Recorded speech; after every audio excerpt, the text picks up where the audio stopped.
As the White House continues to dig its heels on its global trade policies, the leader of the Port of Virginia was forthcoming. He says we will see the ripple effects of tariffs on our waterfront. But he also says we are better positioned than many other ports across the country. 10 on your side's Brett Hall joins us live to explain.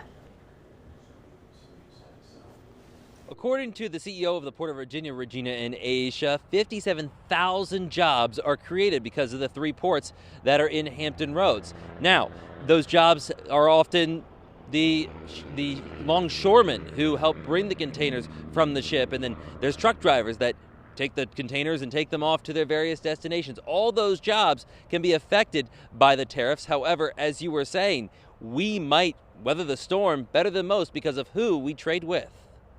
In the first 4 months of 2025, nearly 150 ships docked at one of the three Port of Virginia locations in Hampton Roads. And if you ever sit back and ask yourself, I wonder where all those containers are going or coming from, Port CEO Stephen Edwards says you would only have a 19% chance of being right if you said China.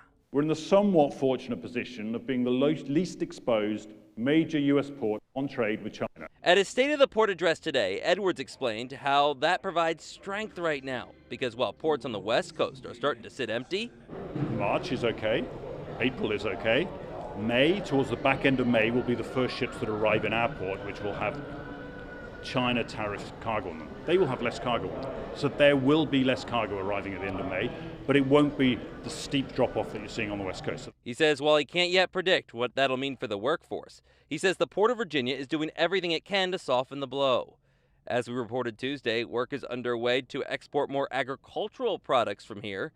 In a partnership with Norfolk Southern, environmental credits are now up for grabs. Is using our sustainable advantage of clean energy and their sustainable advantage of using biofuel. That provides the users the opportunity to pay a small premium and take that carbon credit towards their emission standards. Edwards says while much is still out of our control, he says the port is positioned as best as it possibly can be. Now, you may remember a story last year when President Biden wanted all ports to move away from Chinese-built operated cranes, and that was really something that startled the Port of Virginia because that's where most of these cranes are from. Well, I did ask today Edwards, and he said that because of the change in global trade policy, they will be moving to try and provide as much American-based equipment as well as friendly trade partner-based equipment that they can. We're live outside of Virginia International Gateway. Brett Hall, 10 on your side.